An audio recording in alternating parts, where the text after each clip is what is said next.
안녕하세요. 30대 초반에 신혼 7개월을 향해 가던 중이었던 여자입니다. 저는 코로나를 뚫고서 결혼식을 감행해 살고 있던 비혼의 코로나 신부예요. 하객들을 마음껏 초대하지도 못하고 갑작스레 규모까지 축소를 해버리느라 이걸 환불할지 미룰지 정말 오랜 고민을 많이 했었는데 그럼에도 결혼을 감행한 건 결국 돈 때문이었습니다. 예식을 계획대로 진행하지 못했다가 무려내야 하는 비용이 훨 많았었기 때문에 한 푼이라도 아끼며 신혼을 시작하고 싶었던 저희 커플은 에라 모르겠다며 결혼을 치렀어요. 저희 부부는 원래 결혼을 할 생각이 없던 어린 커플이었어요. 집 사는 것도 힘들고 내 집을 마련한다 해도 대출금에 허덕일 게 뻔한데 어느 누가 결혼하고 평생 은행빚만 갚으며 살고 싶겠냐고요. 다소 현실적인 문제를 먼저 생각하면서 별다른 후회 없이 결혼식을 치렀습니다. 아쉬운 건 많았지만 빨리 결혼을 하고 전셋집으로 들어와 드레스를 입을 생각에 다이어트를 더 하지 않은 채 보통의 삶처럼 일하고 사랑하며 살고 싶었어요. 직장을 다니는 남편도 저와 같은 마음이었고요. 저희 부부는 둘 다 직장을 다니는 평범한 회사원입니다. 월급은 고만고만한 편이지만 제가 남편보다 월 40만 원가량을 더 벌고 있고 제가 연간 인센티브로 1,000만 원 정도가 나오기에 실질적인 월 수입으로 보자면 제가 100만 원을 좀 넘게 벌고 있었어요. 결혼을 하는데 여자 월급이 남자 월급보다 많은 게 좋은 거냐면서 저희 부모님께서는 남편과의 교제를 반대하기도 하셨습니다. 조금만 기다렸다 더 좋은 조건의 남자를 만날 수도 있을 텐데 뭐하러 굳이 지금 결혼을 하려고 하냐면서 좀 심하게 반대손을 드셨죠. 하지만 남편과 함께 연애를 4년 정도 해오면서 늘 한결같이 잘해주고 반듯하게 사는 모습이 참 좋았습니다. 결혼을 하고 나서도 술 문제나 여자 문제로 내 속을 전혀 썩일 것 같지도 않았고요. 그 점을 어필하면서 저희 부모님을 얼마나 설득하려고 했는지 몰라요. 남편도 시간이 나면 퇴근해서 저희 집으로 찾아와 부모님 앞에서 한마디라도 더 나눠보고 그 짓을 반년 정도 하니까 저희 부모님께서도 결혼을 마지못한 척 허락해 주시더라고요. 다행히 결혼을 하고 나서는 이제 완전히 자기 사람이 되었다고 생각을 하는 건지 부모님께서 남편을 아들마냥 잘 챙겨주고 계시고요. 반면 결혼 허락을 받기 힘들었던 저희 친정 부모님과는 달리 시부모님께 허락을 받아내는 건 정말 수월했습니다. 남편이 앞서 경험했던 저희 부모님과의 마찰을 경험 삼아 시부모님께는 절대적으로 제 월급에 대해서 함구를 하기로 했거든요. 둘 다 이름은 알려진 기업을 다니고 있었지만 제가 다니는 회사 자체가 워낙 계열사도 많고 대기업으로 알려진 곳이라서 시부모님이 절 어려워하기는 하셨는데요. 둘이서 돈을 잘 벌어모으고 살 수는 있겠니? 내 아들이 용돈 받아서 쓰고 사는 건 아닌가 몰라. 라며 시어머니께서 월급에 대해 살짝 물어보려고 질문을 던지신 말에 남편이 빗장을 쳤죠. 내가 더 돈을 많이 버는데 어떻게 이 사람한테 용돈을 받아? 용돈은 오히려 내가 줘야지. 라면서 말이죠. 그러자 내심 시어머니께서도 안심이 되었는지 우리 아들이 다니는 회사가 조금 더 월급을 많이 주나 보지? 너도 우리 아들 회사로 옮겨야 하는 거 아니야? 회사가 유명하면 뭐해? 월급을 잘 안 주는데. 라면서 맞받아 치셨죠. 이게 자신의 아들과 저를 비교하려고 비꼬으며 하는 말인 줄도 모른 채 저는 그저 돈 문제로 결혼 반대를 안 하는 게 어디냐면서 좋아라 했습니다. 시어머니가 회사에서 무슨 일을 하는지, 얼마나 정년이 보장되는지에 대해서 사사건건 정말 많이 물어보셨는데요. 혹여나 결혼할 때에 제약이 생길까봐 최대한 좋은 쪽으로 설명해 드리면서 앞으로 결혼을 하고 난 후 우리 두 사람이 착실하게 직장 생활을 하며 살 거라는 걸 분명하게 밝혀드렸죠. 그 점에 대해서는 시부모님 두 분 모두 당연한 소리라면서 고개를 끄덕거리셨고요. 결혼을 하고 난 후에는 남편과 함께 둘이서 제법 신혼다운 신혼을 잘 보냈습니다. 어차피 전셋집이라서 또 이사를 가야 할 테니 집 꾸미는 것에 그리 욕심을 내지는 않았어요. 집을 꾸밀 일이 있더라도 결혼 사진을 벽에 걸어두거나 저희 부부가 좋아하는 영화를 잘 보기 위해서 미니빔 프로젝터 하나를 사서 예쁜 테이블 위에 둔 것이 전부였죠. 최대한 코로나를 핑계 삼아 저희 부부끼리 둘만 있어 즐길 수 있는 실내 활동을 하며 살아보고자 했습니다. 결혼을 하면서 돈을 많이 쓰기도 했고 2년 후 새로운 전셋집을 알아볼 때에 쓸 돈을 위해서 저축을 열심히 하기로 한 것이었죠. 나름 부부끼리 경제관념도 비슷했고 앞으로의 꿈도 비슷했기 때문에 큰 마찰 없이 현재에만 충실히 살면서 지내면 아무 문제라고 할 것이 없어 보였습니다. 하지만 결혼하고 2달도 채 지나지 않아서 제가 시달리게 되었어요. 저희 시어머니한테 말입니다. 저한테는 시집살이라는 게 없을 줄 알았어요.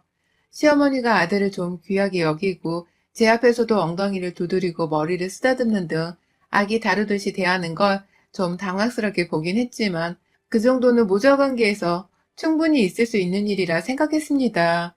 저도 남동생이 있는데 저희 엄마가 남동생을 귀엽다고 잘 쓰다듬고는 그걸 자식을 향한 사랑이라고 표현하며 사셨으니까요. 하지만 가끔 불편하다고 여겨지는 점이 있었습니다. 시어머니께서 유독 저를 통해서가 아닌 남편을 통해서 전화를 해놓고서는 저희 집을 찾아오시는 것이었죠. 엄연히 저와 남편이 함께 돈을 반방 지불해서 구한 전셋집이었기 때문에 우리 명의가 아니더라도 우리 2사람의 공동지분으로 거주 중인 집이었습니다.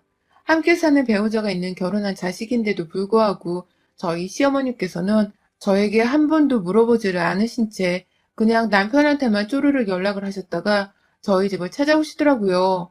참 불쾌하게도 말이죠. 퇴근하고 집에 와보니 시어머니가 계셨고 그때만 하더라도 저는 그리 불편한 것이 없었습니다. 오히려 오시면서 저희 2사람 먹으라고 몇 가지 마른 반찬들을 가져오셨길래 감사하다면서 넙죽 받으며 인사를 드렸죠. 둘 다 직장인이라 밥하는 게 늘 고역이었으니까요. 그런데 그 다음날 또다시 시어머니가 퇴근 후 저희 집에 와 계시더라고요. 전날 줬던 반찬통을 가지러 왔다고 하면서 말입니다.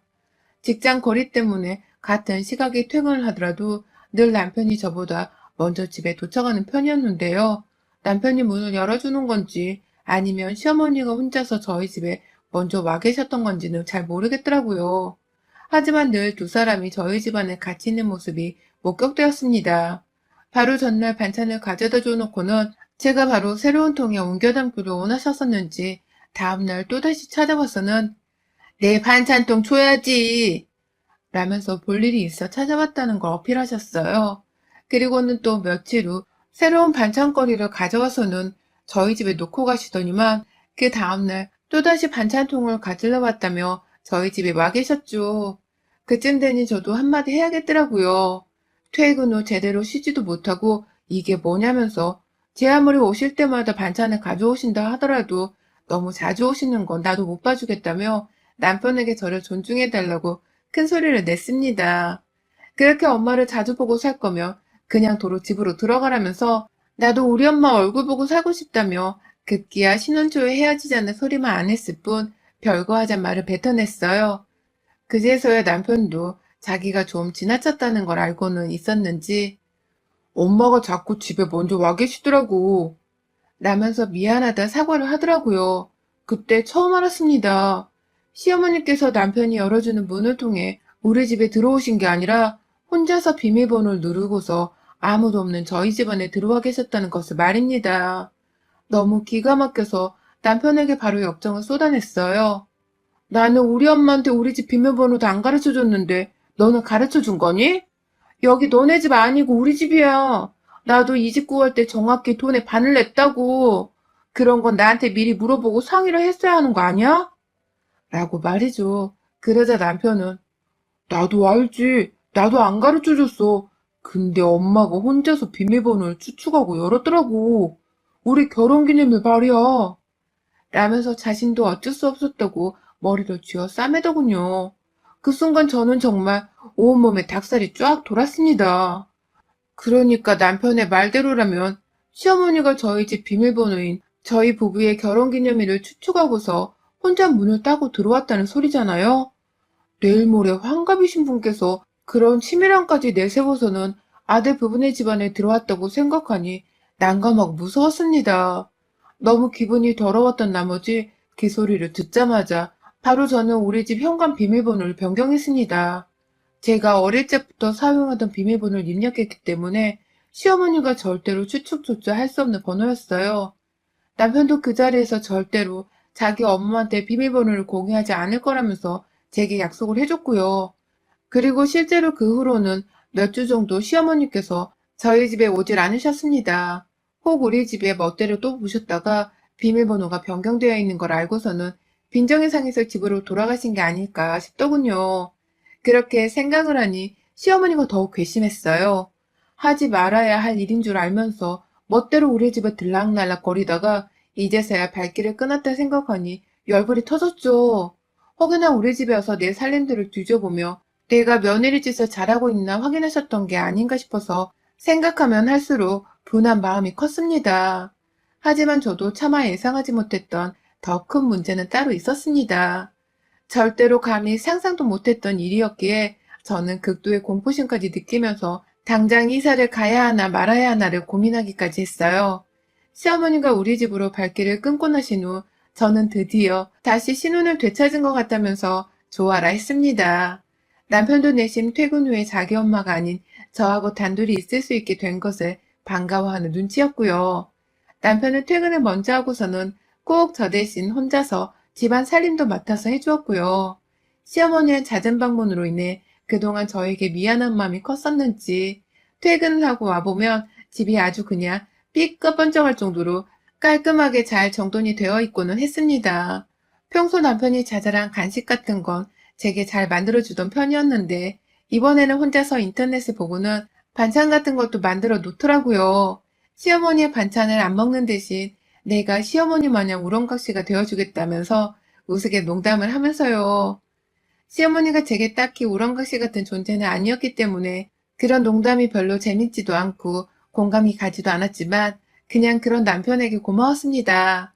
아무것도 하지 않고 쉬는 남편들도 많다던데 저희 남편은 적어도 저를 위해 고생을 해주는 편이었으니 고마울 수밖에요.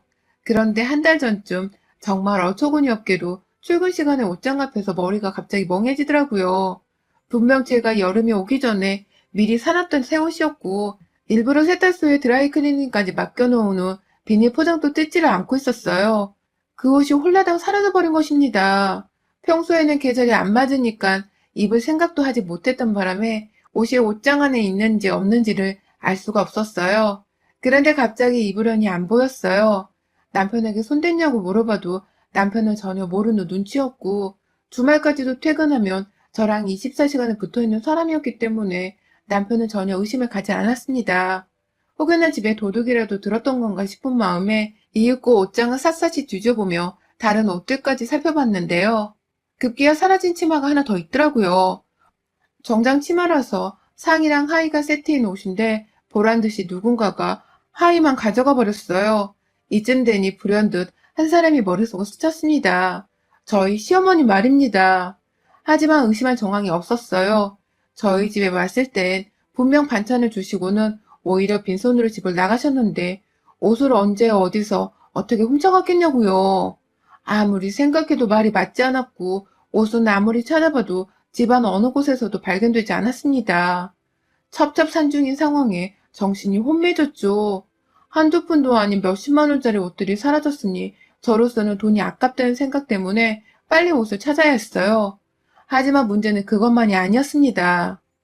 옷을 잃어버린 후 도둑을 어떻게든 찾겠다면서 경비실에 CCTV 의뢰도 해놨고 내 집안에라도 카메라를 설치해야 하는지에 대해 며칠 내내 고민을 하고 있었는데요. 퇴근하고 집에 와보니 냉장고 안에 새로운 락앤락통들이 가득 들어가 있는 게 아니겠어요? 제 살림이 아닌 바로 시어머니의 살림용기들로 말입니다. 이게 도대체 무슨 일인가 싶어서 남편에게 물어봤더니만 남편이 실토하더라고요. 하도 엄마가 집안일을 청소해주겠다고 하고 음식도 주겠다고 하셔서 그래서 정말 잠깐 들려서 청소만 해주고 가시라고 비밀번호를 알려드렸는데 이번에 통을 바꿔놓는 걸 깜빡했나 봐. 자기가 싫어할 것 같아서 그가 내가 했다고 거짓말을 하긴 했는데 아, 어떡하지? 미안해 자기야. 내가 당신을 속이려고 한 건 아니었는데. 라면서 말이죠. 그러니까 남편의 말은 그간 저 몰래 시어머니께 바뀐 비밀번호를 알려주고서는 계속해서 시어머니를 집안에 들였더라고요. 그러니까 남편의 말만 따라서 제 옷을 멋대로 허락도 없이 가져간 사람은 분명 시어머니가 맞다는 것이 밝혀졌죠. 씩씩거리면서 당장 시어머니께 연락을 했습니다. 내 옷을 가져갔냐고, 왜 멋대로 가져가냐면서 저도 모르게 목소리가 흥분해서는 높아졌는데요. 시어머니가 그러시더라고요. 아유, 그것 좀 며칠 입었다고 되게 생색이네. 내가 가져다 놓으라고 말할 테니까 그만 생색내라 며느라. 라고 말입니다. 남의 옷을 멋대로 가져가 놓고서는 그걸 자기 딸한테 보란 듯이 입혔던 모양인데 미안하단 말은 끝내 하질 않더라고요. 옆에서 남편은 혼자 안절부절 못하고 서 있는데 괜히 남편까지 찌질하고 없는 사람 같아 보여 오만정이 다 떨어지더라고요. 이래서 집안을 보고 결혼을 해야 하는 건가 싶었습니다. 시어머니 같은 사람이 내 시댁이라 생각을 하니 머릿속이 깜깜해졌어요. 그리고 바로 다음날도 아닌 며칠 후 시어머니가 혼자 찾아왔더라고요. 멋대로 가져갔던 제 옷들까지 싹 다 들고 와서는 찾아와 건네줬습니다. 분명 드라이클리닝에 맡겨놓은 새것 같은 옷이었는데 세탁소 비닐은 이미 진작에 뜯겨져 있었고 시어머니는 사과 한마디 없이 그걸 그냥 가져다 주면서 에휴, 며느리 옷 좀 입어보려다가 욕만 처먹을 뻔했네. 시누이한테 그 정도 옷도 못 빌려주냐? 라면서 오히려 화가 나 있던 저를 보며 가소롭다는 듯이 비웃었어요. 그 바람에 남편도 저보기가 미안했던지 왜 남의 옷을 마음대로 가져가 놓고서는 오히려 생색이야. 엄마 이거 도둑질이야 도둑질. 라며 닥달을 했고요. 도둑질이라는 말에 시어머니는 아주 질색팔색을 하면서 어디 네 엄마를 도둑년으로 몰고 있는 거야. 내가 너를 그렇게 키웠니? 어디 여자한테 빠져도 단단히 빠져서는 네 부모를 욕먹일 생각을 해? 라고 오히려 큰 소리를 내시더군요. 남의 옷을 도둑질해놓고서 미안해하는 표정 하나 없던 시어머니의 표정은 정말 생각할수록 분했습니다. 하지만 문제는 그게 끝이 아니었다는 거예요. 제가 시어머니의 행동에 너무 어처구니가 없고 분했던 나머지 현관 비밀번호를 바꿀 생각을 차마 못한 채로 다음날 출근을 했었는데요. 글쎄 시어머니가 또다시 저희 집안에 멋대로 들어오신 겁니다. 그리고 이번에는 글쎄 보란듯이 당장 입으려는 여름옷들을 들고 가셨더라고요. 마찬가지로 세탁소에 맡겨 드라이클리닝을 해놨던 저의 셔츠들을 말입니다. 하나도 둘도 아니고 제가 회사 출근하면서 번갈아 입으려고 사놓은 셔츠 여러 개를 그냥 한꺼번에 집어다가 가져갔더라고요. 이제 보니 세탁소에서 새 옷처럼 씻어놓은 옷들만 골라 가져가는 상습범이셨어요. 저랑 사이즈가 안 맞는 본인이 입을 리는 없고 역시나 하나 있는 자기 딸인 시누이한테 주고자 가져간 것이 분명했습니다. 남편한테 참다 옷가지들을 던져가며 진절머리 난다고 소리를 질러댔고 당장 시무렁 신우한테 내 옷들 가져와서 내 앞에 와 사과하게 하라고 집안에서 난동을 피워댔어요. 사실 저희 혼인신고를 안 했거든요. 연애도 오래 하고 서로 잘하는 사이라고 자부했지만 그래도 함께 살아가는 건 다른 문제라 생각했기 때문에 혼인신고는 결혼 1년 차에 하려고 조금 미뤄두고 있던 상황이었습니다. 하지만 이런 식이면 혼인신고는커녕 바로 헤어지는 게 답이겠다면서 남편에게도 헤어지자 통보를 하며 저희 부모님을 집으로 불렀어요. 상황이 걷잡을 수 없게 커지자 남편도 상당히 겁에 질려 했습니다. 본인도 절대 시어머니한테 도벽이 있을 줄이라고는 예상을 못했다면서 급하게 자기 엄마한테 전화를 걸어서는 옷이랑 다 가져오라고 화를 내더라고요. 수화기 너머로는 시어머니가 며느리 어쩌고 하면서 제욕을 하는 게 아주 선명하게 들려왔지만 남편 또한 이대로 헤어지게 생겼다면서 겁을 주니 시어머니도 별 수 없다는 듯이 알겠단 말을 남기곤 전화를 끊으셨습니다. 그리고 저는 먼저 집에 찾아온 저희 친정 부모님께 이 사실들을 털어놓으면서 별 거지 같은 시댁을 다 보겠다 라며 울음을 터뜨렸네요. 친정 부모님도 별일을 다 당해본다며 시어머니를 함께 기다리셨고 그러던 중 경비실에서 아저씨가 집을 찾아오셨어요. 제가 얼마 전에 집에 도둑이 든 것 같다면서 경비실에 CCTV를 보고 싶다 요청을 했었는데 제가 건네드린 USB에 아저씨가 의심되는 관련 영상들을 담아주셨어요. 그리고 저는 저희 친정부모님 그리고 남편이 보는 앞에서 그 CCTV 안에 담겨있던 시어머니의 만행을 낱낱이 보게 되었습니다. 이제 보니 하나가 아닌 두 사람이 뒷거리였더라고요. 저희 부부가 출근하고 없는 사이에 집에 벗어 옷을 가져가는 신우의 모습이 하나 찍혀 있었고 그 후에는 두 사람이 같이 집에 찾아와서는 신우가 먼저 옷을 들고 주랭랑을 치는 모습 그리고 그 후 저희 부부가 퇴근하는 바람에 시어머니는 반찬을 다 놔두고서 혼자 태어난 적 집으로 돌아가는 모습들까지 찍혀 있었습니다. 자세히 보니 시누이는 제 가방도 하나 가져갔더라고요. 그냥 주말 같은 날에 나들이용으로 쓰려고 샀던 조그마한 가방이어서 최근 잘 사용하지를 못했었는데 그걸 말입니다. 그제서야 옷장으로 가서 가방의 여부를 확인해 보니 제 가방은 확실히 제 옷장 안에 없었어요. 그로 인해 남편은 또 안절부절 못한 채로 시어머니께 전화를 걸어서는 가방까지 가져오라며 괴성을 질렀고요. 아파트 CCTV에 다 찍혀서 이러다 고소당할지도 모른다고 겁을 주니 그 전화를 끊고서 30분도 안 되어 시모가 시누이를 데리고 집에 도착을 했습니다. 저희 집에 오지 않으려고 내내 자기 집에서 버티고 있다가 남편의 입에서 카메라에 찍혔다는 말이 나오자마자 겁이 나서는 택시를 타고 뛰어왔더라고요. 그리고 집에 들어온 시누이와 시모의 손에는 제 가방과 옷들, 그리고 급기야 저는 미처 몰랐던 저의 귀걸이 2개까지도 들려 있었습니다. 시모랑 시누이는 끝까지 자존심을 챙기고 싶었던지 저희 부모님까지 와 있는 집안 꼬라지를 보자마자 이게 도대체 무슨 큰일이라고? 부모님까지 모시고 와서 이사나를 만드나 그래. 가족들끼리 서로 옷도 좀 빌려주고 할 수도 있는 거지. 이걸 그대로 쪼르르 친정에다가 일러바쳐서 남편을 곤란하게 만드냐? 출가회인이 벌써부터 이렇게 친정에 기대서 살면 나도 이 결혼은 반대야. 라고 말씀을 하시더라고요. 그 바람에 남편은 정말 넘지 말아야 할 선을 넘었다 생각이 되었는지 엄마 제발 그만해. 엄마 진짜 이러다 신고당해.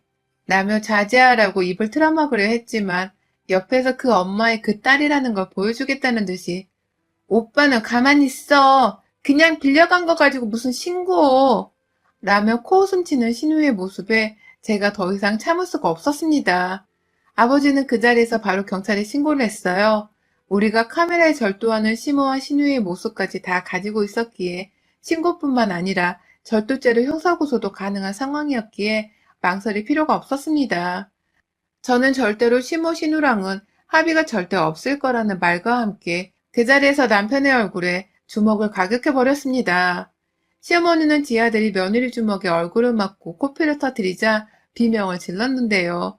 당장이라도 저를 똑같이 한 대 때리려는 듯이 달려드는 시어머니의 손은 금방 저희 남편의 손에 잡혔고 그 길로 코피를 흘리는 남편의 손에 질질 끌려 나가셨어요.